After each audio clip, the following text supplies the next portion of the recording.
नमस्कार प्रिय दर्शकों, स्वागत है आप सभी का हमारे YouTube चैनल आखिरी रास्ता में। तो मीन राशि वालों, आपकी कुंडली देखकर बागेश्वर बाबा भी हैरान हो गए। ऐसा क्या आया है आपके ग्रह नक्षत्र में? आखिर कैसा रहेगा ये महीना? आपके जीवन में क्या फेरबदल होने वाले हैं? क्या घटनाएं होने वाली हैं? क्या शुभ और क्या अशुभ परिवर्तन आने वाले हैं? वीडियो में एक बार विस्तार से आपको बताने वाले हैं और आपकी होश उड़ाने वाले हैं। इसलिए आप वीडियो को बिल्कुल अंत तक देखें और एक बात को अच्छी तरह समझें, क्योंकि आज अगर आपने वीडियो नहीं देखी तो बहुत देर हो जाएगी और दुश्मन अपनी बाजी में जीत जाएगा और आप बुरी तरह से हार जाओगे। लेकिन अगर आप सफल बनना चाहते हैं और हर तरफ से धन वर्षा प्राप्त करना चाहते हैं तो आपको वीडियो अंत तक देखनी होगी, वरना कुंडली में ग्रह ऐसा धमाल मचाएंगे कि आप जाकर भी कुछ नहीं कर पाएंगे। आज की वीडियो ग्रह नक्षत्र की चाल पर आधार पर बनाई है और बागेश्वर धाम सरकार ने जो भविष्यवाणी करी है वह एक एक बात सच होने वाली है। इसलिए वीडियो को अंत तक देखते रहे। सबसे पहले बागेश्वर बालाजी के सच्चे भक्त इस वीडियो को लाइक करके कमेंट बॉक्स में जय श्री राम सच्चे मन से लिखे, आपकी बहुत बड़ी मनोकामना पूर्ण होगी। अरे बाप रे, आने वाले समय में आपको सबसे बड़ा धोखा मिलेगा और यह धोखा आपके ही भोलेपन के कारण है दोस्तों। इसीलिए लोगों के ऊपर भरोसा करना बंद कर दीजिए। देखिए, यहां पर जो जैसा दिखता है वह वैसा नहीं होता। लोग दोस्तों अपने चेहरे के ऊपर भी कितने ही नकाब छुपाए हुए होते हैं दोस्तों। कोई भी अपना असली चेहरा आपको नहीं दिखाता है दोस्तों। असलियत में कौन कैसा है आप नहीं जानते हैं। यह दुनिया दोस्तों बहुत जालिम है। हर कोई अपना फायदा देखता है दोस्तों। बिना फायदे के कोई आपसे अच्छे से बात तक नहीं करेगा, यहां तक कि आपके अपने भी आपको बिना फायदे के दोस्तों खाने तक का नहीं पूछेंगे। इसीलिए आप सोच सकते हैं कि यह दुनिया कितनी मतलबी और आपकी कुंडली में लिखा हुआ है कि आज से दोस्तों कुछ मात्रा महीनों और सालों के अंतराल में ही आपका कोई अपना आपको सबसे बड़ा धोखा देने वाला है। इसलिए अभी से मैं आपको बता दूं कि आपको सबसे ज्यादा चौकन्ना रहना पड़ेगा। अगर चौकन्ना नहीं रहे तो दोस्तों बहुत बड़ा धोखा आपको मिल सकता है। और यह धोखा कुछ इस प्रकार हो सकता है, आपको आपकी संपत्ति से बेदखल भी किया जा सकता है। आपकी संपत्ति पर कोई और भी कब्जा कर सकता है, या फिर दोस्तों व्यापार में बड़ा धोखा हो सकता है। आपके साथ व्यापार में आपके साथ छल हो सकता है। कोई छल से आपकी संपत्ति पर कब्जा कर सकता है, या फिर कोई आपकी दोस्तों कोई कीमती चीज चुरा भी सकता है, चाहे नौकरी हो या व्यापार या फिर घर परिवार में। दोस्तों आपको अपनी चीजों का बहुत ध्यान रखना है, किसी पर भी भरोसा नहीं करना है। इस बात का आपको बहुत ज्यादा ध्यान रखना है, क्योंकि दोस्तों यहां पर RS5 के लिए भी लड़ाई झगड़े हो जाते हैं। आप दोस्तों बहुत लाखों करोड़ों का भरोसा कर लेते हैं, लेकिन अब ऐसा मत करिएगा, चाहे कितना ही खास रिश्ता क्यों ना हो। देखिए, चतुर चालाक बन जाइए, अपने फैसले खुद लीजिए, अपनी चीजों का खुद ध्यान रखिए, किसी और को अपने फैसले मत लेने दीजिए। दोस्तों धोखा होने के योग्य है, इसलिए थोड़ा बच के रहिएगा। भरोसा करना बंद कर दीजिए दोस्तों। अनजान लोगों के ऊपर भी भरोसा नहीं करना है। मुझे पता है दोस्तों, आप दोस्तों किसी गरीब को देखते हैं तो आपका दोस्तों अंदर का जो दिल है वो नरम हो जाता है, आपके अंदर की ममता जाग उठती है। दोस्तों किसी पीड़ित को देखते हैं, किसी गरीब को देखते हैं तो आप दोस्तों अंदर से बिलख उठते हैं। आप चाहते हैं कि उसकी आप मदद करें। आप किसी ना किसी की मदद करते हो, लेकिन मदद करना अच्छी बात है, बहुत अच्छी बात है दोस्तों। किसी गरीब की मदद करना, किसी जानवर की मदद करना, किसी असहाय की मदद करना, मदद करिए। लेकिन कभी कभी कोई दोस्त आपकी इस ममता का, आपकी किसी दयालुता का गलत फायदा भी उठा सकता है।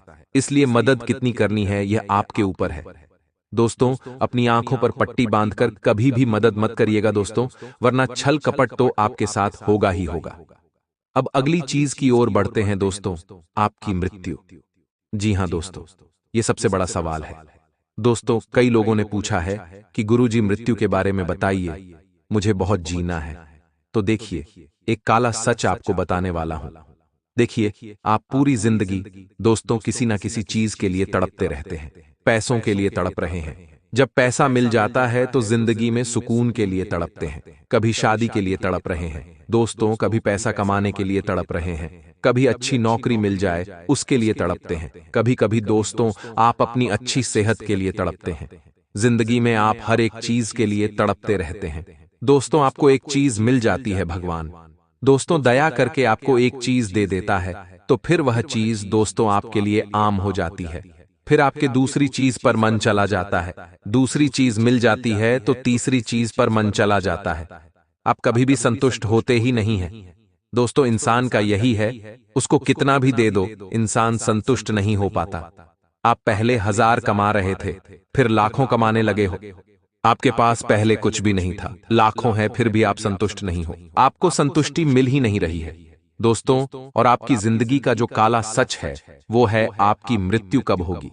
तो आपको मैं बताना चाहता हूं दोस्तों कि आपकी मृत्यु भी इसी जटिलता के साथ होने वाली है।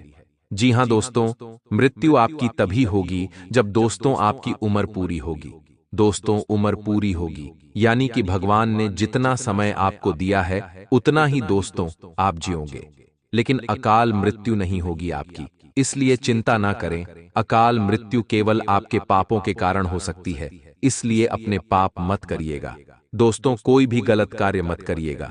कुछ लोग होते हैं जो धरती पर पाप कर रहे होते हैं, उन पापों के चलते उनकी अकाल मृत्यु तक हो जाती है, यानी कि समय से पहले ही जवानी में उनकी मृत्यु हो जाती है। जैसे कि एक्सीडेंट हो गया, दुर्घटना हो गई। लेकिन यह सारी चीजें आपके साथ नहीं है, इसलिए धर्म ध्यान करते रहें। लेकिन दोस्तों, कहना यह चाहता हूं कि आपको सुकून चाहिए, आपको दोस्तों चाहिए कि हां बस अब सब कुछ मुझे मिल गया है, जितना मिला है भगवान की दया से उतना अच्छा है। लेकिन अब आप सुकून से रहिए क्योंकि बुलावा कभी भी आ सकता है दोस्तों भगवान का, इसलिए जीवन को सुकून से जिया, चाहे जितने भी आप साल जिए। 20 साल की आपकी जीवनी है, 50 साल की जीवनी और है दोस्तों, किसको पता कितना और जीना है, लेकिन सुकून से जिए क्योंकि आपके दोस्तों कुंडली में लिखा हुआ है कि आप दोस्तों हमेशा टेंशन लेते रहते हैं, किसी ना किसी चीज के लिए आप टेंशन लेते रहते हैं। दोस्तों, सच बोल रहा हूं ना मैं? अगर सच है तो नीचे कमेंट में बता दीजिएगा। दोस्तों, आपको ध्यान रखना है कि टेंशन तनाव से जितना हो सके दूर रहिए। कभी आप अपनों का टेंशन लेते, अपने परिवार की चिंताएं, अपने भविष्य की चिंताएं। दोस्तों, हर किसी की चिंताएं लेते रहते हैं और कभी कभी तो फिजूल की चिंताएं जो जीवन में है ही नहीं, वह सोच सोचकर आप परेशान हो जाते हैं कि कहीं मेरे साथ यह ना हो जाए, कभी मेरे साथ वह ना हो जाए, उसकी चिंताएं भी हो जाती हैं, जबकि ऐसा कुछ आपके साथ होता ही नहीं है। इसीलिए तनाव लेने से अच्छा है भगवान के भजन करें, ध्यान करें, आपको शांति अवश्य रूप से मिलेगी। अगली चीज की ओर बढ़ते हैं दोस्तों, दुर्घटना। जी हां दोस्तों, आने वाला जो समय है दोस्तों, दुर्घटनाएं दोस्तों लिखी हुई आई है दोस्तों। जी हां, आपकी कुंडली हो या आपकी राशि हो दोस्तों, दुर्घटनाएं लिखी आई है दोस्तों। इसलिए आपको एक उपाय बता रहा हूं, आने वाले समय में दुर्घटनाओं से आप बच जाएंगे, आसानी से बच जाएंगे। उपाय क्या है, बिल्कुल ध्यान से सुनिएगा। दुर्घटनाएं भी दोस्तों छोटी मोटी नहीं, बड़ी दुर्घटनाएं हैं दोस्तों। कभी कभी एक्सीडेंट में इंसान लंगड़ा हो जाता है, इंसान के दोस्तों पैर टूट जाते हैं, हाथ टूट जाते हैं, अपाहिज तक हो जाता है।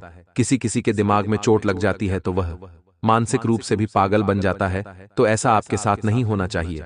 किसी की दोस्तों करंट लगने से हादसा हो जाता है, कोई गिर जाता है, पड़ जाता है दोस्तों।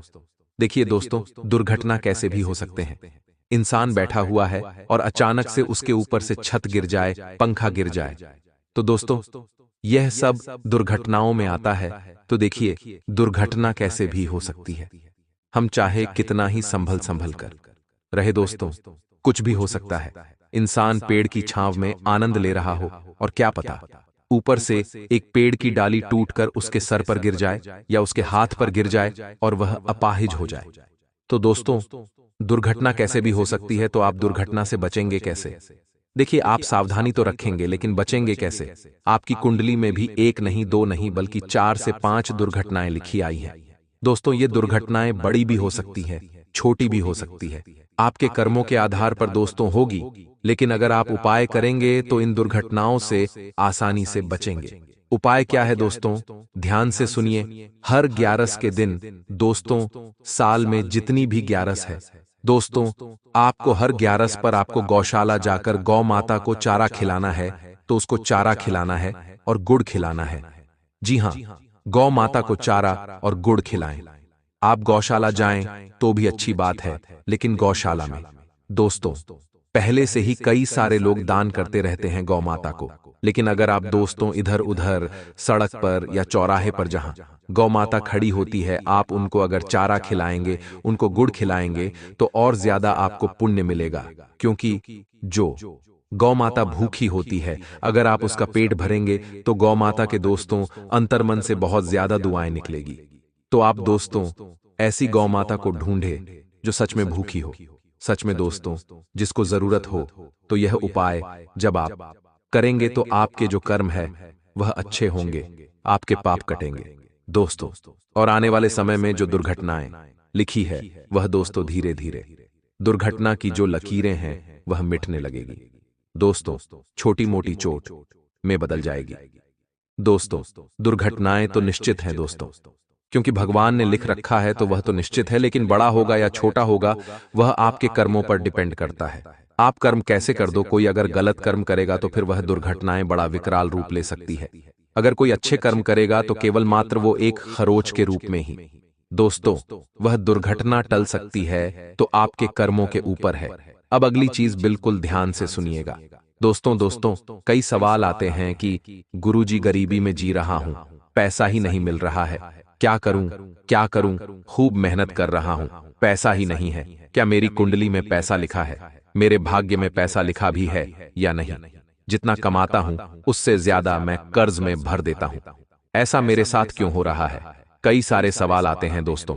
तो देखिए, सबसे मेन जो जड़ होती है धन की, वह है दोस्तों गुरु बृहस्पति। देखिए, जिसका बृहस्पति मजबूत होगा, जिसका गुरु मजबूत होगा, उसके ऊपर माता लक्ष्मी हमेशा प्रसन्न रहेगी। तो गुरु और बृहस्पति को प्रसन्न करना बहुत जरूरी है। और रही बात आपकी कुंडली में कि कब पैसा लिखा है, कब पैसा आएगा, तो देखिए आपके जीवन में पैसा एक सीमित समय में आएगा दोस्तों, यानी कि आपके एक समय में गरीबी बहुत आएगी, एक समय में पैसा भी बहुत आएगा, इतना आएगा कि आप संभल ही नहीं पाएंगे दोस्तों। इतना पैसा आएगा कि दोस्तों आप खर्च कर करके भी थक जाएंगे। और दोस्तों वह समय कब आएगा, अब आप यही कहेंगे कि वह समय कब आएगा, मेरी तो जिंदगी बीते जा रही है, कब आएगा वह समय। तो देखिए, वह समय ऐसे ही नहीं आएगा, वह समय आपको लाना पड़ेगा। समय कैसे आएगा, बिल्कुल ध्यान से सुनिएगा दोस्तों। पैसा तो आपके जीवन में खूब पैसा है, आपने दोस्तों हो सकता है पैसा देखा भी बहुत होगा, आपके जीवन में पैसा आया भी बहुत होगा, लेकिन जरूरी नहीं कि जो पैसा आ रहा है वह आपके पास टिके। क्योंकि पैसा दोस्तों ए रहा है, भगवान तो दे रहे हैं, लेकिन टिकेगा या नहीं यह आपके ही दोस्तों कर्मों पर आधारित होता है। आपकी ही दोस्तों गृहस्थी, आपके ही दोस्तों जो आप दैनिक जीवन में जो करते हैं उसके आधार पर दोस्तों सब कुछ लिखा आता है। पैसा तो आएगा, लेकिन टिकेगा या नहीं, या आपके जीवन के ऊपर लक्ष्मी कब तक आपके साथ रह सकते हैं, ये केवल आपके ऊपर है दोस्तों। तो लक्ष्मी को टिकाना आपके हाथ में है। तो दोस्तों पैसा तो दे रहे हैं भगवान, लेकिन रहेगा या ना रहेगा वह आपके ऊपर है। तो क्या गलती कर रहे हैं वह ध्यान से सुन लेना, जिससे पैसा आपके पास टिक नहीं रहा है। देखिए, जो सबसे बड़ी जड़ होते हैं ना, वो है अपने कुलदेवी देवता और घर के जो पूर्वज होते हैं वह। देखिए, जो जिस व्यक्ति के ऊपर उसके पूर्वजों की कृपा होती है, उसकी कुलदेवी और कुल देवताओं की कृपा होती है ना, वह हमेशा तरक्की करता रहता है। उसके घर में धन दौलत भी बहुत ज्यादा टिकता है दोस्तों। कभी भी धन इधर उधर नहीं बहता है। इसलिए घर में कुलदेवी देवताओं की कृपा होना बहुत जरूरी है। साथ ही पितरों की कृपा होना भी बहुत जरूरी है दोस्तों। जिस व्यक्ति के ऊपर कुल देवी देवताओं की कृपा होगी वह हमेशा जिंदगी में तरक्की करेगा, धन दौलत भी उसके पास भरपूर मात्रा में रहेगा। साथ ही दोस्तों जिसके ऊपर पूर्वजों की कृपा है वह तो दोस्तों कभी रुकता ही नहीं है, अपने जीवन में दिन रात तरक्की करता रहता है। तो आपको अपने कुलदेवी और पूर्वजों को मजबूत बनाना है, उनकी कृपा आपको चाहिए होगी। कृपा कैसे मिलेगी, ध्यान से सुनिए। जब भी कोई कार्य करे, जब भी घर में कोई शुभ कार्य करे, कुल देवी देवताओं की पूजा अर्चना जरूर करें। घर में दोस्तों पत्ता भी नहीं हिलना चाहिए उनकी पूजा के बिना। जी हां दोस्तों, पत्ता भी नहीं हिलता चाहिए। अपने कुल देवी देवताओं की पूजा के बिना इस बात का ध्यान रख लेना, कोई भी अच्छा कार्य करे, सबसे पहले कुलदेवी देवताओं की पूजा करें। घर में मिठाई बने तो कुलदेवी देवताओं को भोग लगाएं। आपके कुलदेवी देवताओं को हर पूर्णिमा के दिन दोस्तों पूजा पाठ करिएगा।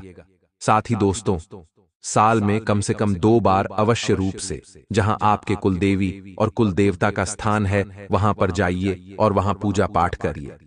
दोस्तों, ऐसा जब आप करेंगे तो आपके कुलदेवी देवताओं की कृपा रहेगी और हर कार्य में उनको याद करना है। जब भी घर से बाहर निकले तो अपने घर के देवताओं का नाम लेकर जाए। अपने पितरों की भी कृपा होनी चाहिए। देखिए दोस्तों, पितरों की कृपा कैसे होगी? पितरों की कृपा रहेगी। दोस्तों, मान लीजिए आपकी जो पितर थे वह दोस्तों उनको जो चीज पसंद नहीं थी। मान लीजिए आपका जो पितर है यानी कि आपके जो परदादा जी, वह अब आपके साथ नहीं है, वह उनका स्वर्गवास हो चुका है। आपके जो पूर्वजों को जो चीज पसंद नहीं थी वह चीज मत करिए। दोस्तों, हाल ही में जो आपके पूर्वज बने यानी कि हाल ही में मान लीजिए आपके दादाजी थे जो अब आपके साथ। दोस्तों, बात अब आपके भविष्य की करो कि आने वाला समय आप लोगों के लिए क्या कह रहा है। देखिए, बड़ी बड़ी चुनौतियां आपके सामने आ रही हैं। बड़ी बड़ी खुशियां भी आपको मिलने वाली हैं। कई उतार चढ़ाव आपको झेलने पड़ सकते हैं। लेकिन दोस्तों, फिलहाल के लिए आपको मैं बस इतना कहना चाहता हूं कि आने वाला जो समय है वह आपकी जिंदगी का सबसे गोल्डन समय होने वाला है। आने वाले 7 दिनों में भी बहुत बड़े बदलाव आपके साथ होने वाले हैं। दोस्तों, बिल्कुल ध्यान से सुनिए अब जो भी मैं बात बताने वाला हूं, क्योंकि यह बातें दोस्तों आपको कोई और नहीं बताने वाला है। साथ ही राशिफल भी दूंगा कि आने वाला समय आपके लिए कैसा रहेगा, क्या सावधानियां रखनी पड़ेगी, आपको क्या खुशियां मिलेगी, किस चीज से आपको दूर रहना है, किस चीज को आपको अपने जीवन में लाना है, क्या चीज आपके लिए लकी होगी, क्या चीज आपके लिए अनलकी होगी। सारी बातों के बारे में मेन जानकारी दूंगा, तो बस आपको मेरे साथ पूरा का पूरा अंत तक बने रहना पड़ेगा। दोस्तों, देखिए दोस्तों, एक बात हमेशा ध्यान रखना कि आपको अपने बेडरूम में यानी कि जहां आप सोते हैं, जहां पर पति पत्नी सोते हैं, दोस्तों खास करके वहां पर कभी भी राधा कृष्ण के अलावा किसी और भगवान की तस्वीर नहीं लगानी चाहिए। आप जहां सोते हैं वहां पर केवल राधा कृष्ण भगवान की तस्वीर लगा सकते हैं। अगली चीज है दोस्तों की जो बेडरूम होता है ना, वहां पर किसी भी मृत व्यक्ति की यानी कि जो स्वर्गवासी हो चुका है उस व्यक्ति की फोटो नहीं लगाना चाहिए। कई बार दोस्तों हमारे कुछ पूर्वज होते हैं, हमारे कुछ दोस्तों पिछले पूर्वज होते हैं, हम उनकी दोस्तों तस्वीर अपने बेडरूम में भी लगा लेते हैं, लेकिन ऐसा नहीं करना चाहिए। इससे दोस्तों हमारे भाग्य पर बहुत ज्यादा असर पड़ता है और अगर यह कुछ गलतियां आप कर रहे हो तो अब इसे मत करना, इस बात का ध्यान रखना। देखिए, आप में से सभी लोग लगभग सभी लोग, आप में से दोस्तों सभी लोग लगभग दरवाजे के पीछे कपड़े टांगते हैं। दोस्तों, लेकिन आप नहीं जानते कि दरवाजे के पीछे कपड़े टांगने से एक बहुत बड़ी गलती आप कर रहे हैं। आप अपने घर में आपदाओं को, परेशानियों को खुद आमंत्रित कर रहे हैं। देखिए दोस्तों, हमारी आदत होती है कि हम अपने पहने हुए कपड़े उतारकर दरवाजे के पीछे टांग देते हैं। दोस्तों, लगभग सभी की आदत होती है, खास करके मर्दों की आदत ज्यादा होती है, लेकिन यह आदत को बदल लेना वरना। दोस्तों, अभी तक तो चलो ठीक है, लेकिन आने वाले समय में बड़ी विपदाओं का सामना करना पड़ सकता है। ऐसा क्यों? ध्यान से सुने। देखिए, जो वास्तुशास्त्र है उसमें यह सारी चीजें बहुत ही अशुभ मानी जाती हैं। वास्तुशास्त्र में ऐसा नहीं करना चाहिए। दोस्तों, ऐसा करने से दोस्तों आपकी आर्थिक स्थिति पर भी बहुत बड़ा और बहुत बुरा असर पड़ता है। दोस्तों, जो भी लोग दरवाजे के पीछे कपड़ा टांगते हैं, दोस्तों उसका भाग्य हमेशा उससे रूठा हुआ रहता है, जिसके चलते व्यक्ति चाहे कितनी ही मेहनत कर ले फिर भी उसको समय पर सफलता नहीं मिलती है और उसे हद से ज्यादा मेहनत करनी पड़ती है, थोड़ा सा धन कमाने के लिए भी। दोस्तों, इसलिए ऐसा कार्य ना करें। देखिए दोस्तों, दरवाजे के ऊपरी भाग का जो स्थान होता है वह धन की देवी मां लक्ष्मी का होता है। इस वजह से दरवाजे के पीछे कभी भी कपड़े नहीं टांगने चाहिए। अब बात दोस्तों आपके भविष्य की करें तो बिल्कुल ध्यान से सुनिएगा। दोस्तों, मेरी हर एक बात को